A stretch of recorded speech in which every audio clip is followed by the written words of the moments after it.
Demikian bunyi firman Tuhan.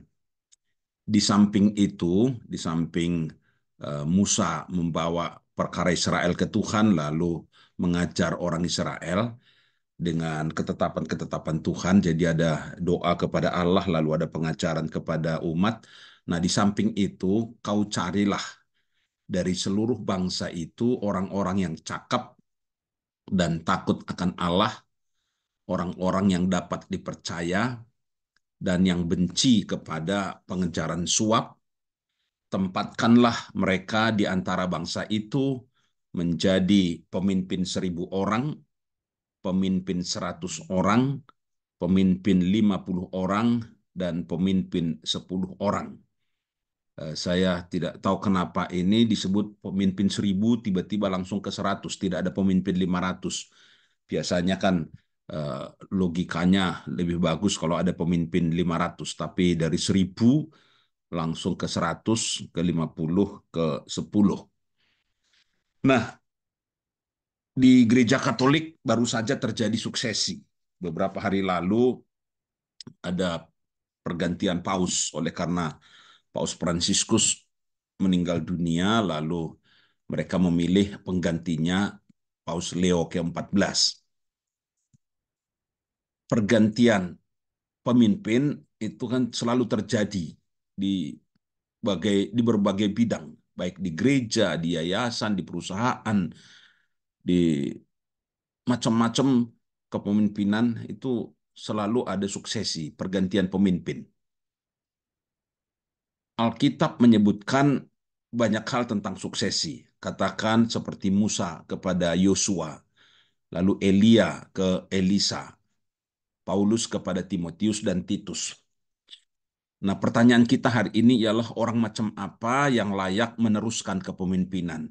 Orang macam apa yang perlu kita doakan untuk menjadi pemimpin, entah itu di gereja, ataukah di yayasan, ataukah di perusahaan-perusahaan yang Bapak Ibu miliki, ya. Orang macam apakah yang patut dipromosikan, diangkat, dipasrahi tugas dan kepercayaan untuk memimpin? Nah, menurut nats yang kita baca tadi itu ada 4. Nanti saya tambahi dengan nats yang lain dari Alkitab. Tapi secara singkat saja saya sampaikan di sini. Yang pertama menurut nats yang kita baca tadi, Keluaran 18 ayat 21 tadi itu, ada 4 macam orang yang diperlukan atau yang pantas dipromosikan, pantas didoakan, pantas untuk dipasrahi. Yang pertama ialah orang-orang yang cakap. Ya, ini nasihat Jitro kepada Musa supaya dia mencari orang-orang yang cakap. Cakap terjemahan lain berkata able man, jadi orang yang mampu, orang yang berkebolehan. Ada terjemahan lain pakai istilah berkebolehan, yang skillful, yang terlatih atau pengetahuannya luas, punya keahlian. Nah, orang ini yang patut dipertimbangkan untuk diserahi tugas, yang cakep, betul-betul punya kemampuan, berkebolehan, dan terlatih, pengetahuannya luas, dan ada keahlian. Nah, yang kedua ialah orang yang takut akan Allah. Bahasa Jawa pakai istilah ngabekti marang Gusti. Ya, ngabekti, berbakti kepada Tuhan. Taat kepada Allah, itu orang yang takut akan Allah. Jadi yang sehari-harinya dia berbakti kepada Allah, ngabekti, ngabdi gitu ya, lalu taat. Yang ketiga ialah orang-orang yang bisa dipercaya, man of truth ya, yang jujur, yang saleh, punya integritas. Punya integritas itu berarti melakukan apa yang dikatakan dan mengatakan apa yang dilakukan. Di dalam istilah satu partai politik, satunya kata dan perbuatan. Nah, itu orang yang bisa dipercaya ialah orang yang benar, yang jujur, yang saleh, punya integritas itu. Lalu yang keempat ialah orang yang benci kepada pengejaran suap. Artinya tidak mau menerima keuntungan yang tidak benar. Jadi kalau dia tahu itu tidak benar, dari penghasilan yang tidak benar, walaupun ada keuntungan, tidak mau terima. Kemudian tidak mau mengubah pikiran karena uang. Ya karena ada orang pendiriannya kuat, tapi begitu kelihatan ada uang, pendiriannya berubah. Nah, benci pengejaran suap juga berarti tidak mau menerima uang rasuah. Nah, orang-orang seperti ini yang dinasihatkan oleh Jitro supaya dicari oleh Musa untuk membantu dia untuk meneruskan kepemimpinan, untuk menolong Musa dalam segala pekerjaan yang begitu banyak. Jadi tidak melulu suksesi satu Musa kepada yang lainnya. Nanti kita lihat itu Yosua di belakangan gitu ya. Tetapi ya, orang-orang yang sehari-hari membantu di dalam pelayanan, yaitu orang cakep, orang yang takut akan Allah, yang bisa dipercaya, yang benci kepada pengejaran suap. Nah, ini kelihatannya hanya ada 4 begitu, tapi kalau kita jabarkan, tentu ya susah mencari orang seperti ini. Tidak mudah mencari orang yang memenuhi 4 kriteria ini. Nah, selain 4 hal ini, menurut ayat-ayat lain itu memahami visi dan meyakini panggilan. Jadi orang yang perlu dilibatkan dalam pelayanan berikutnya yang diberi tanggung jawab ialah dia paham visi, dia yakin panggilannya. Bilangan 27 ayat 15 sampai 18 di situ disebut tentang pengganti Musa haruslah orang yang tahu bahwa tugas utamanya ialah mengepalai mereka waktu keluar dan masuk dan membawa mereka keluar dan masuk supaya umat Tuhan jangan hendaknya seperti domba-domba yang tidak punya gembala. Jadi ketika ada mau pengganti tunggal meneruskan kepemimpinan Musa, dia harus tahu visi pertama kali Musa membawa bangsa itu keluar dari Mesir. Ya, visinya ialah mengepalai orang Israel keluar, lalu mengepalai nanti ketika mereka masuk ke tanah perjanjian. Mereka keluar, mereka masuk supaya umat Tuhan tidak tercerai-berai, tidak seperti domba-domba yang tidak punya gembala. Itu visinya dan panggilannya ya menggenapi visi ini. Jadi pemimpin yang dicari haruslah yang mengenal visi pelayanan. Ya, selain mengenal visi pelayanan, yakin akan panggilan. Ya, di 2 Timotius 1 ayat 9 ditambahkan oleh Paulus di sana, dialah yang menyelamatkan kita dan memanggil kita dengan panggilan kudus. Bukan berdasarkan perbuatan baik kita, melainkan berdasarkan maksud dan kasih karunia-Nya sendiri yang telah dikaruniakan kepada kita dalam Kristus Yesus sebelum permulaan zaman. Ya, dia memanggil dengan panggilan kudus. Nah, kepemimpinan dalam pelayan rohani itu bukan karena orang ingin, karena ambisi. Saya suka pakai istilah memasang diri. Ya, karena dia ada orang mau pelayanan itu karena mau memenuhi need. Need itu berarti kebutuhan, kebutuhan pribadi, bukan kebutuhan umat, bukan kebutuhan orang percaya, bukan kebutuhan daripada umat Tuhan, tetapi kebutuhan pribadinya. Ada orang yang butuh beraktualisasi diri, jadi mengaktualisasikan diri supaya dia puas dengan aktualisasi dirinya karena dia punya kerinduan, dia punya kemampuan, tapi sekedar hanya mengaktualisasi diri, mengaktualisasikan kemampuan. Ada yang need-nya itu need untuk berprestasi, need for achievement. Ya, jadi dia ingin berprestasi di pekerjaan, dia sudah berprestasi di masyarakat, dia berprestasi di kampung, mungkin dia berprestasi di RT atau RW, di kumpulan-kumpulan, di organisasi-organisasi dia berprestasi. Nah, mungkin masih kurang satu, dia ingin berprestasi di gereja. Jadi dia datanglah ke situ, kemudian eh, memasang dirinya. Panggilan atau pelayanan itu tidak seperti itu. Ya, bukan karena ambisi, tetapi betul-betul panggilan. Nah, kalau ada orang mau masuk sekolah teologi, ya biasanya bagian penerimaan mahasiswa baru melakukan wawancara, dan ini yang dikejar. Jadi orangnya boleh pinter, orangnya punya apa namanya itu beasiswa atau dana orang tua, kemudian orangnya pengetahuan Alkitabnya mungkin lumayan, tapi selalu yang paling dikejar oleh pewawancara ialah apakah anak ini yakin akan panggilannya. panggilan menjadi seorang hamba Tuhan. Karena itu adalah panggilan kudus berdasarkan kasih karunia. Jadi ada keyakinan yang kuat sekali yang tidak goyah bahwa dia memang benar-benar dikhususkan oleh Tuhan untuk tugas pelayanan.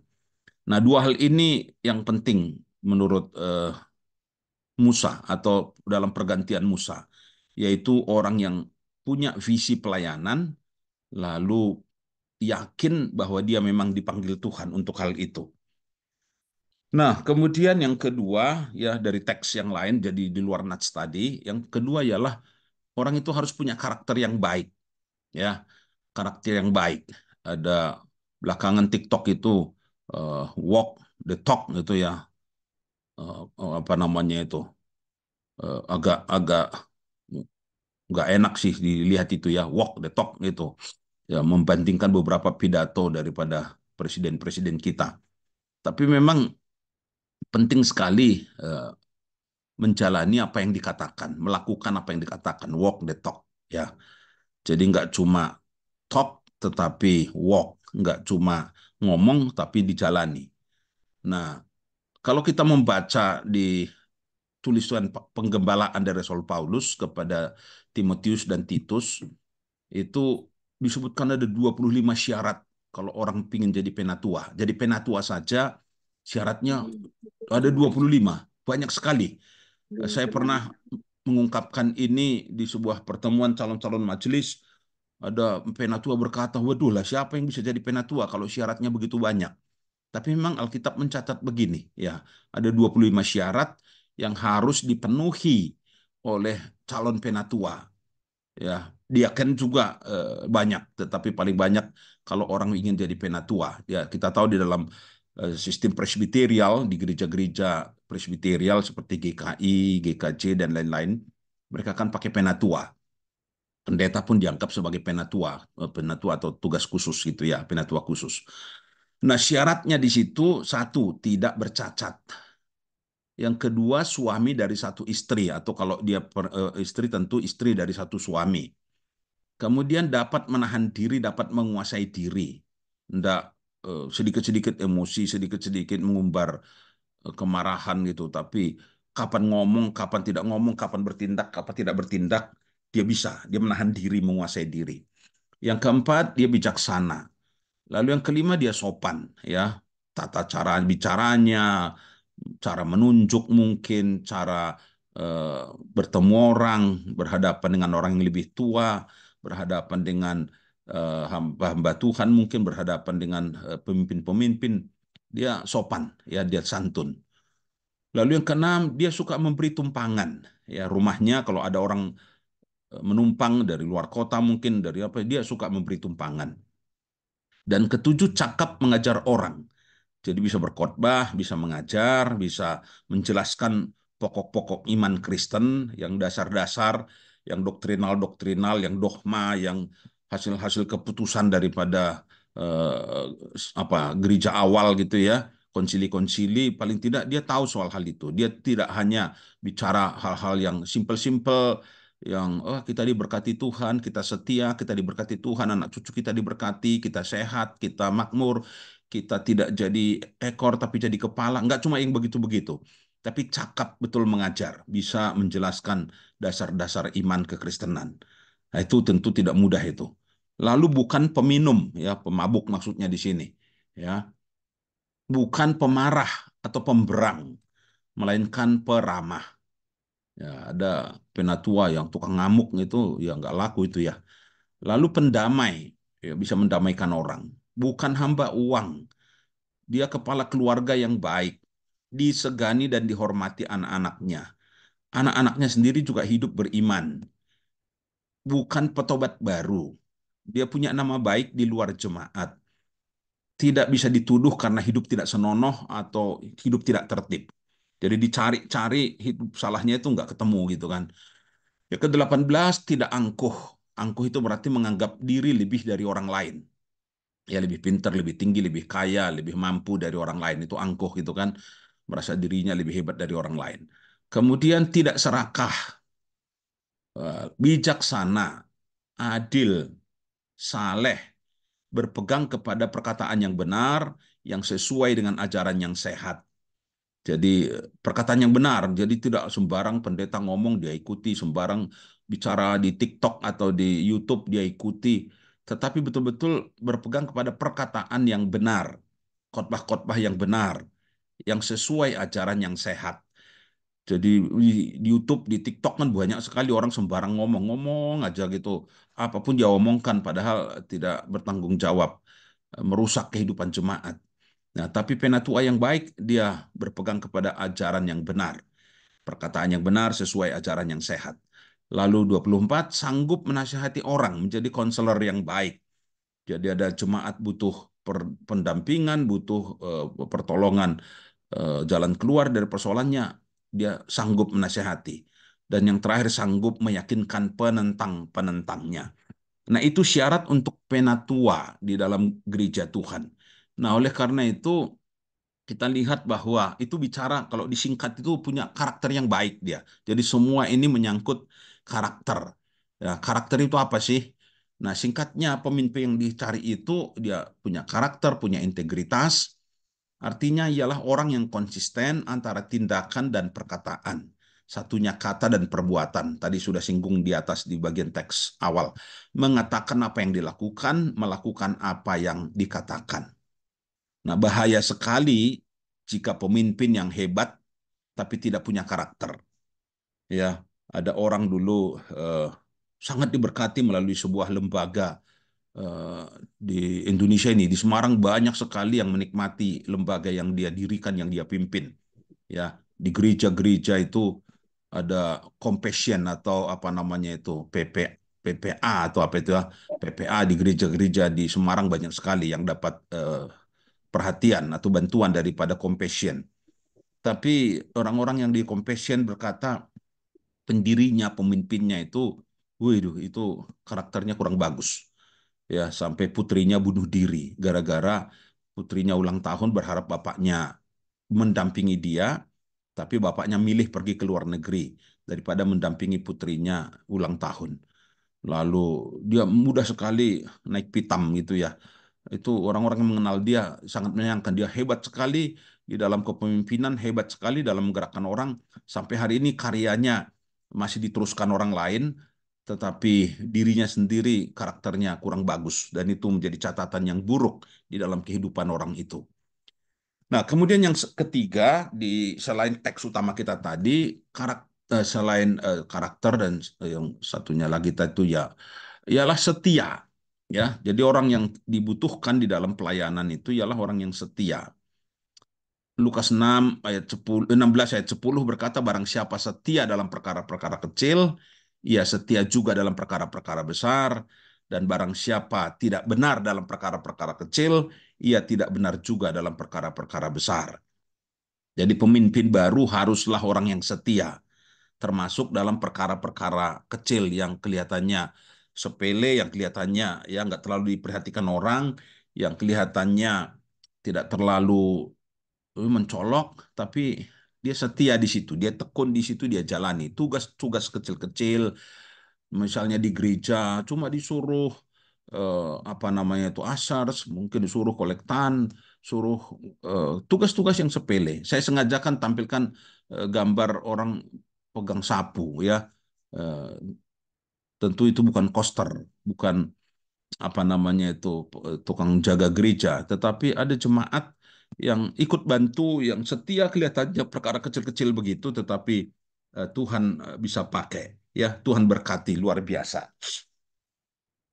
Saya pernah dengar cerita, ada bukan cerita, tetapi ada kesaksian. Ada Pak Yohan Hadi Prayitno dulu, Gembala Cipto yang dulu itu, Gereja Salmasi Dokter Cipto ya, dia satu kali pelayanan ke Jepara menurut Pak Yohan itu, lalu dia ketemu koster gereja di situ. Nah, sambil dia sudah datang lebih awal dan ngobrol dengan koster. Bagaimana kabar Pak? Ya, puji Tuhan Pak. Lalu bercerita-bercerita sambil dia ngelapi bangku-bangku gereja, dia setia lakukan itu dan dia berkata, puji Tuhan, eh, tiga anak saya diberkati Tuhan. Yang satu, nomor satu itu sudah S2 di Amerika, lulusan Amerika. Kemudian yang nomor dua, dia lulus S1 dari UKSW Salatiga, kemudian nyusul kakaknya ke Amerika. Lalu yang ketiga masih studi di UKSW. Jadi tiga-tiga anak-anak saya diberkati Tuhan. Nah, bagaimana Pak membiayainya? Ya Tuhan buka jalan, Tuhan memberkati dengan beasiswa sehingga mereka bisa sekolah dengan baik, dan yang dua di Amerika, yang satu masih di Salatiga. Dan itu dia yakin sekali itu hasil dari kesetiaannya, yang orang pikir cuma perkara kecil jadi koster gereja, nyapu gereja, ngepel bangku-bangku gereja. Tapi dia bercerita setiap kali saya mengelap bangku-bangku gereja, saya selalu doakan jemaat yang duduk di situ supaya diberkati Tuhan. Jadi tiap hari kerjanya bertahun-tahun seperti itu. Nah, jadi benar sekali lah ayat ini, orang yang setia dalam perkara kecil, dia akan setia dalam perkara besar, dan Tuhan pasti akan membalas kesetiaannya itu. Jadi sekali lagi yang dibutuhkan dalam kepemimpinan Kristen, dalam bahkan kepemimpinan perusahaan pun, tentu ialah orang yang setia, yang tidak langsung pengen yang besar, tetapi yang kecil-kecil pun dia kerjakan dengan baik. Setia berarti loyal, punya keteguhan hati atau determinasi di situ ya. Dia konsisten, dia patuh, dia memegang janji, komit. Nah, itu orang setia. Orang setia itu dia loyal, loyal ya setia sama ya, tapi dia pegang ya apa, teguh hatinya, tidak mudah goyah. Diomongi orang sana sini dia nggak terpengaruh, dia konsisten itu dari waktu ke waktu, dia tetap lakukan apa yang perlu dia lakukan, dia patuh kepada pimpinan, dia pegang janjinya, dia komit terhadap kehidupannya. Ya, tentu dalam pernikahan pun itu penting sekali gitu kan. Dalam pernikahan itu kan ada memegang janji, ada komit. Ya, kemarin saya berapa minggu memberkati pernikahan, bukan cuma di gereja kami, tapi di gereja Bethel di Jogja, di gerejanya Pak Ishak Sugianto dulu. Kalau ada yang kenal Pak Ishak Sugianto ya, saya memberkati pernikahan di situ beberapa kali, dan saya menyampaikan tentang komitmen. Menikah itu bukan melulu perasaan, bukan melulu yang disebut cinta. Menikah itu berarti harus ada komitmen. Komitmen itu apa? Itu seperti orang memasang sabuk roller coaster. Ya, roller coaster itu begitu diceklek sabuknya, lalu roller coasternya mulai itu boleh jalan, itu orangnya nggak boleh lepas. Kalau lepas itu nanti dia terlempar. Jadi roller coasternya berputar sana, berputar sini, jempalik sana, jempalik sini, orangnya sampai pusing mungkin, sampai mumet, sampai mual itu, dia tidak boleh melepaskan sabuknya, ya. Dia tidak boleh melepaskan pengamannya itu. Kalau dia lepas, dia akan terlempar, dia akan bahaya. Hanya boleh lepas kalau sudah sampai ke tujuan. Nah, pernikahan seperti itu, ya, komit itu, pegang janji itu, begitu dia berkata, ya, aku mau, ya, aku bersedia, yes, I do. Itu berarti dia harus pegang komitmennya. Itulah pernikahan. Jadi pernikahan bukan melulu perasaan masih kuat, ya, masih ada greng gitu, masih ada ketemu gitu, masih membungai. Memang harus begitu sih pernikahan ya, suami istri udah berapa puluh tahun pun kan harusnya tetap membungai gitu ya bahasa Jawanya. Tetap bisa tersenyum. Ketemu pasangan itu masih berapi-api, berbunga-bunga rasanya. Ya, saya pernah menikah 38 tahun. Sayang Ibu Yairus pergi duluan. Jadi saya hanya menikmati pernikahan 38 tahun. Tapi saya bersyukur karena selama 38 tahun itu hati saya tetap membungai, ya, berbunga-bunga. Ketemu dia tetap berbunga-bunga. Sampai dia pergi, saya kehilangannya luar biasa. Ya, sampai hari ini pun masih merasa kehilangan. Karena apa? Ada kesetiaan, ada loyalitas, pemegang janji, ada komit di situ.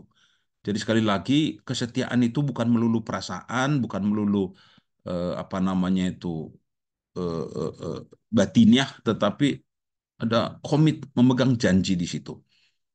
Nah, orang yang setia itu juga harus bersedia melewati, atau yang dibutuhkan itu adalah melewati pendampingan, mentoring. bukan langsung naik jabatan gitu ya. Kita tahu Yosua misalnya, dia setia mendampingi Musa, didampingi oleh Musa, bukan mendampingi Musa tapi didampingi Musa. Elisa setia didampingi Elia. Timotius dan Titus setia didampingi Paulus. Orang muda seringkali merasa terganggu kalau orang tua atau senior hadir dalam perjalanan karirnya, dalam sehari-hari. Jadi mereka merasa terganggu. Katanya orang tua itu suka mengulang-ulang cerita. Cerita lama diulang-ulangi. Keberhasilan lama diulang-ulangi. Jadi orang mudanya itu berkata, mau mikir masa depan gitu loh. Cerita lama diulang-ulangi. Sudah berulang-ulang cerita lama kuno, bulan baleni, bosan gitu ya. Tapi seorang pemimpin yang dibutuhkan di dalam pelayanan itu ialah yang seperti Yosua, seperti Elisa, seperti Timotius dan Titus, yang bersedia dengan sukacita didampingi oleh senior mereka, didampingi oleh pendahulu-pendahulu mereka. Nah, yang keempat, yang terakhir, orang yang dibutuhkan, yang kita perlu doakan ialah yang terampil di bidang kepemimpinan dan manajemen. Kita ambil nama Nehemia. Nehemia itu orang muda, ya tadinya cuma juru minum di istana, jadi seksi apa namanya itu, seksi konsumsi di istana ya, yang ngurusi minumannya raja. Tapi dia sanggup membagikan visi kepada para pemimpin Israel. Dia sanggup menggerakkan mereka untuk membangun kembali tembok Yerusalem. Tembok Yerusalem yang dirusak oleh Nebukadnezar. Lalu Nehemia pulang dari pembuangan, dia gerakkan bangsa itu, dia bagikan visinya, dia ajak bangsa itu untuk membangun kembali tembok yang sudah rubuh, yang sudah hancur. Nah, kalau kita cari-cari tahu, itu panjang tembok itu kurang lebih 4 kilometer. Ya, zaman itu Yerusalem kan tidak sebesar sekarang. Jadi Yerusalem zaman Nehemia sampai pada zaman Yesus itu ya hampir hampir sama itu, hanya panjangnya sekitar 4 kilometer, tingginya 9 meter. Lebarnya tembok itu sekitar 2,5 meter. Ya, belum termasuk beberapa pintu gerbang, ada 12 pintu gerbang yang dibangun gitu ya. Nah, biayanya tentu ratusan juta rupiah kalau di kurs sekarang ini. Itu pun belum termasuk kayu, karena kayu disumbang raja gratis. Lalu tukang itu rakyat sendiri, jadi mereka bahu-membahu bekerja bersama-sama, walaupun ditentang oleh Sanbalat dan Sanbalat dan Tobias itu ya, mereka bekerja dengan baik. Nah, lama pekerjaan itu 52 hari. Nah, mereka mengerjakan itu karena apa? Diberikan visi oleh Nehemia, digerakkan oleh Nehemia. Jadi Nehemia itu walaupun dia orang muda, tapi dia terampil di bidang kepemimpinan, terampil di bidang manajemen. Ya, kalau saya mengajar di Abdiel soal apa namanya hukum dan administrasi gereja, itu saya suka menjelaskan soal bedanya kepemimpinan dan manajemen itu apa. Ya, jadi pemimpin yang menentukan kemana arah daripada sebuah organisasi atau perusahaan, lalu manajemen yang membawa organisasi itu ke sana. Jadi pemimpinlah yang menggerakkan, lalu manajemen yang memimpin pekerjaan itu. Pemimpin yang menunjukkan arah, mau kemana. Lalu manajemen yang berkata bagaimana caranya ke sana. Nah, Nehemia nampaknya dua-duanya dia kuasai. Kepemimpinan dia kuasai, manajerial dia kuasai. Jadi dia seorang pemimpin, dia seorang manajemen yang baik, manajer yang baik. Dan beruntung sekali kita seandainya kita di gereja, di perusahaan, di yayasan punya orang-orang yang double gitu ya. Ataupun kadang-kadang mungkin split gitu, ada yang dia hanya kuat di kepemimpinan, boleh juga. Lalu yang satu lagi kuat di manajemen, boleh juga. Jadi kalau cuma satu itu sudah bagus. Tapi kalau misal satu orang memiliki dua-duanya, wah itu luar biasa itu. Jadi terampil di dua bidang, ya leader dan manager. Dia kuasai dua-duanya. Itu penting sekali. Nah, itu sebuah pencapaian yang luar biasa ya dari si Nehemia tadi. Jika Nehemia tidak punya keterampilan di bidang kepemimpinan manajemen, tentu dia tidak bisa menghasilkan tembok yang sehebat itu. Sampai sekarang tembok itu beberapa masih sisa, walaupun sudah pernah diulangi, dibangun oleh Ottoman ya, Kekaisaran Ottoman dari Turki itu, tetapi sisa-sisa yang pernah dibangun oleh Nehemia sampai hari ini masih nampak. Kalau kita ke Yerusalem biasanya ditunjukkan, inilah dulu tembok yang dibangun oleh Nehemia, yang di luar situ ditambahi sama Herodes, selalu tambahi sama Kekaisaran Ottoman gitu. Nah, karena itu pemimpin yang kita cari harusnya lah orang yang terampil di dua bidang ini tadi. Juga terampil memanfaatkan fungsi-fungsi manajemen. Ya, kita kalau belajar manajemen kan ada POAC, itu singkatan, yaitu planning, organizing, actuating, controlling, dan evaluating. Jadi paling tidak dia paham masalah ini, dia terapkan masalah ini. Terampil dalam hal komunikasi juga dan pembinaan tim. Juga mampu mengelola konflik. Ya, jadi manajemen konflik dia sedikit banyak dia kuasai. Nah, ini ada pada Nehemia semua ini. Orang muda ini luar biasa memang. Makanya sesudahnya dia bisa jadi bupati, dipromosikan dia jadi bupati karena setelah mengerjakan pembangunan tembok itu orang melihat dia ternyata orang hebat. Walaupun tadinya cuma juru minum, hanya ngaduk teh, bikin teh tarik mungkin ya, mungkin teh manis atau es teh nggak tahu itu, bikin kopi, bikin apa. Kerjanya cuma begitu. Ternyata dia seorang yang luar biasa, yang punya kemampuan manajerial luar biasa, punya kemampuan leader yang luar biasa. Nah, Bapak Ibu semua, mencari pemimpin baru, apalagi pemimpin rohani, ternyata tidaklah mudah. Tetapi kita yakin bahwa Tuhan pasti menyediakan. Nah, oleh karena itu, mari kita doakan lebih sungguh-sungguh sambil mengamat-amati adakah orang-orang seperti yang sudah disebutkan itu tadi. Jadi mungkin dalam doa-doa kita, entah untuk perusahaan, entah untuk pelayanan, untuk gereja kita, untuk yayasan, untuk apapun itu yang kita eh, rindu Tuhan campur tangan, maka orang-orang seperti itulah yang kita mintakan. Jadi nggak cuma berkata, Tuhan berilah pemimpin. Nah, tapi Tuhan tanya, pemimpin macam apa? Ah, sudah terserahlah Tuhan aja yang, boh Tuhan nggak ngerti lah. Pokoknya Tuhan yang menentukan. Enggak. Tapi kita lihat tadi yang sesuai dengan Keluaran 18 ayat 21 itu, kemudian sesuai dengan teks-teks yang lain yang saya tambahi tadi. Jadi mencari pemimpin yang ideal begitu, ya sekali lagi memang bukan perkara mudah, tetapi kita lihat di Alkitab ternyata ada. Walaupun tidak mudah mencarinya, tapi Tuhan pasti punya orang-orang yang dia bisa pilih, yang dia bisa tentukan. Dia sediakan itu untuk seluruh apa nama itu bidang-bidang dalam kehidupan kita, dalam pekerjaan sehari-hari, dalam pelayanan, di dalam kepengurusan, di dalam pengabdian kita kepada Tuhan. Nah, mari kita berdoa nanti mulai sekarang ini mungkin ke depan lebih fokus, lebih terperinci tentang orang-orang yang Tuhan perlu kirim untuk gereja Tuhan, baik di kota-kota maupun di daerah-daerah, bahkan sampai ke desa-desa. Kiranya Tuhan memberkati firman-Nya dan menolong kita boleh lebih berdoa lebih sungguh-sungguh lagi dan berharap lebih sungguh-sungguh lagi, mengamati lebih sungguh-sungguh lagi. Dengan demikian gereja menghasilkan pemimpin-pemimpin yang tangguh. Puji Tuhan, saya kembalikan kepada Pak Filipus atau kepada yang bertugas untuk memimpin doa syafaat. Baik, terima kasih Pak Pendeta Yairus. Firman Tuhan yang luar biasa memperlengkapi kita semua. Sama untuk Pak Lukman bisa merespon firman Tuhan dalam doa. Silakan Pak Lukman Wijaya. Baik, kita akan berdoa. Suara saya terdengar ya? Terdengar Pak, baik. Bapa kami sungguh bersyukur pagi hari ini telah terima firman-Mu dari hamba-Mu yang mengasihi Engkau, yang setia melayani, setia dalam keluarga, juga disaksikan oleh hamba-Mu Pak Jairus.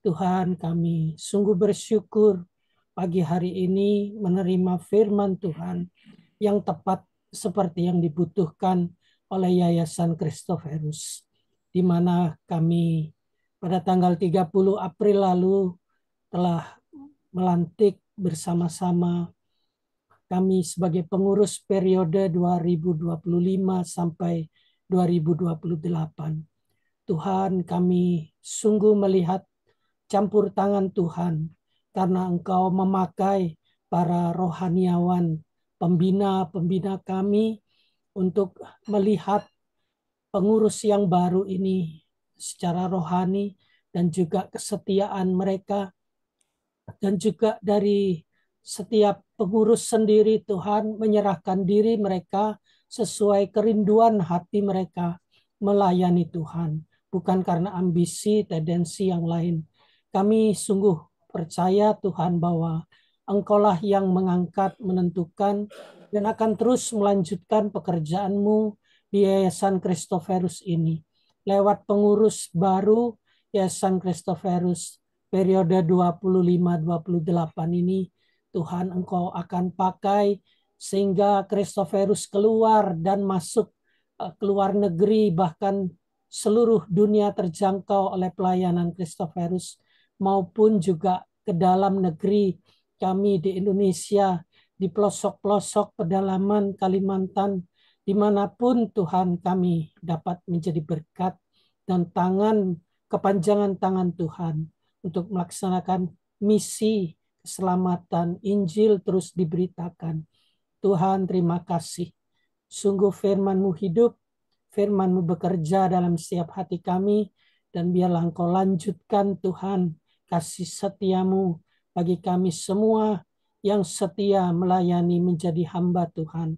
Menyerahkan diri kami terus untuk melayani Tuhan yang terutama dan selalu indah kami rasakan. Berkati para donatur, orang-orang yang tidak ingin tampil namanya, tidak bergabung dalam kepengurusan, tetapi yang berkomitmen, yang mengikatkan diri dengan Yayasan Christophorus. Dan mereka akan menjadi mitra rekan kami untuk pelayanan Christophorus seterusnya. Kami bersyukur, percaya bahwa semua ini Tuhan lakukan, Tuhan perbuat untuk Yayasan Christophorus terus maju berkembang dan menyukacitakan hati Tuhan dan kami sebagai hamba-hamba-Mu. Terima kasih untuk firman Tuhan, berkati Bapak Jairus, terus melayani Engkau jemaatnya, dan terus maju dalam pelayanannya. Nama Tuhan dipermuliakan. Terpujilah Engkau, dalam nama Tuhan Yesus kami berdoa. Amin.